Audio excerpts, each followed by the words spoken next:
Hi, I'm Jay Fallon. Thank you for listening to The Slippery Slope. So, as I've told everyone on this podcast before, I used to be a police officer with the Queensland Police Service for just a smidge under 12 years. I was working for Queensland Police Service. So, the reason why I'll get into the reason why I'm no longer working there, as basically because I did not agree with the vaccine mandate that our commissioner she decided she was going to hand down, and she said she didn't see the problem, whatever, blah blah blah. Anyway, so I didn't go along with that. I didn't agree with it. I had my own beliefs. I went along with I put in for an exemption due to religious spiritual beliefs. I also had my doubts about the vaccine itself. There was a few things that for me, raised flags. So I didn't go along with it. Short story long, I was stood down with pay for 2 weeks, and then after that, stood down without pay for a very long period of time. Eventually, I resigned. Just after I resigned in October of 2022, the vaccine mandate was lifted. However, there were officers, because the vaccine mandate was lifted, officers who were still going through that process, or were like me, just gone without pay. Maybe they were doing some other things. They were still facing disciplinary action. The Queensland Police Service was still, they dismissed officers just prior to actually lifting the mandates. And they left a little caveat saying that, even though the mandates were lifted, officers who had not agreed or not gone along with the mandates, who refused to be vaccinated, they were still going to be facing disciplinary action, even though mandates were lifted.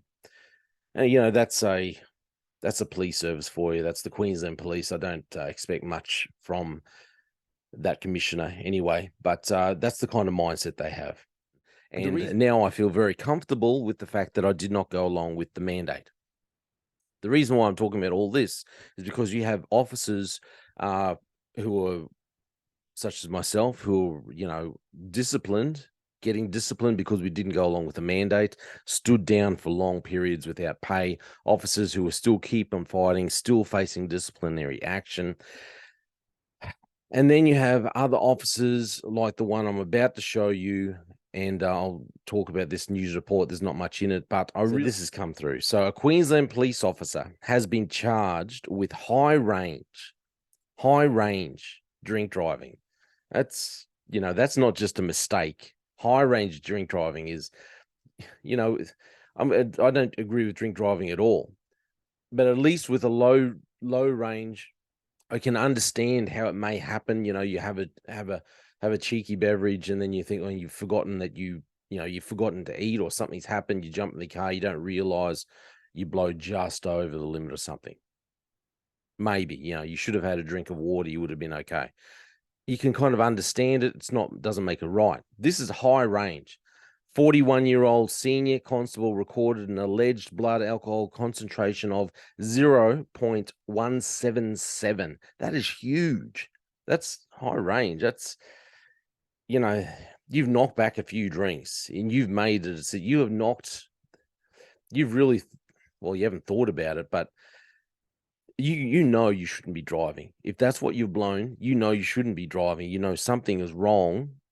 You can probably barely walk straight. You're not in any kind of condition to be behind the steering wheel.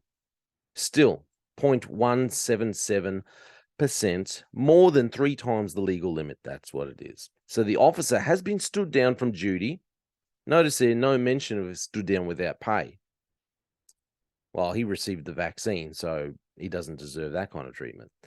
So he's been stood down from duty and is due to face court on February 1. The 2 passengers, because he was in a car accident. That's the other part that they kind of gloss over. But yeah, the 2 passengers in the other vehicle were taken to hospital with life threatening injuries. Some more to come tonight.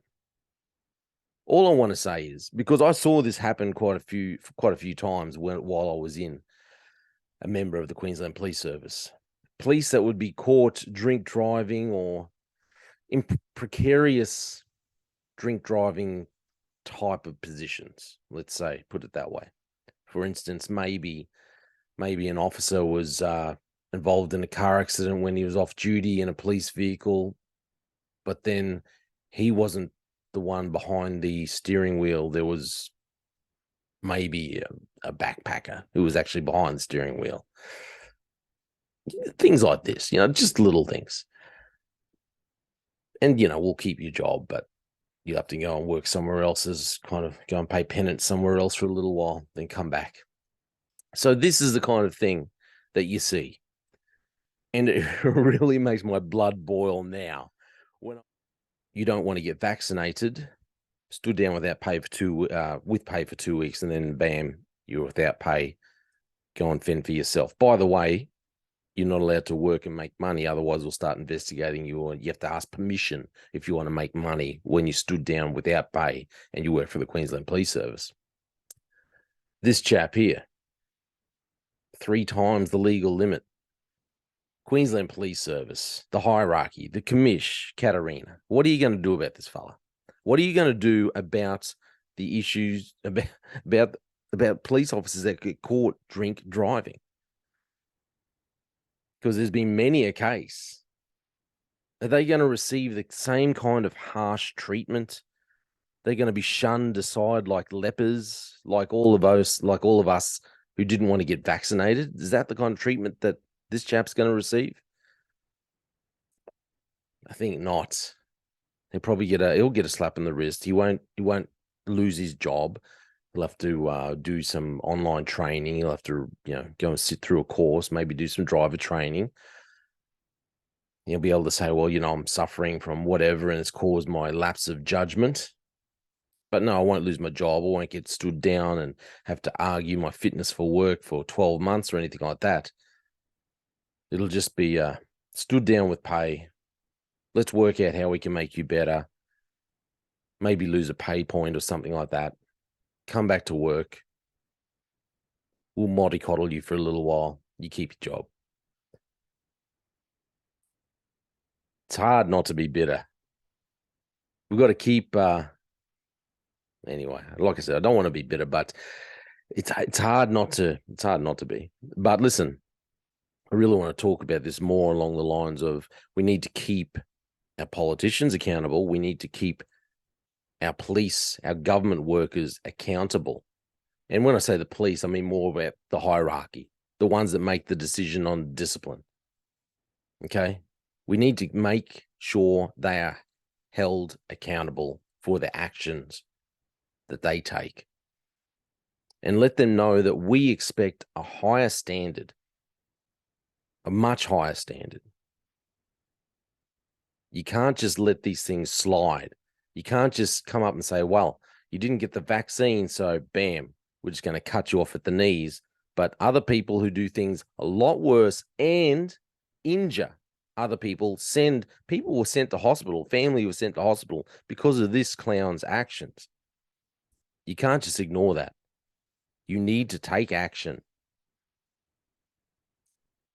I don't particularly expect that you will, Commish, Katarina, but it would be nice.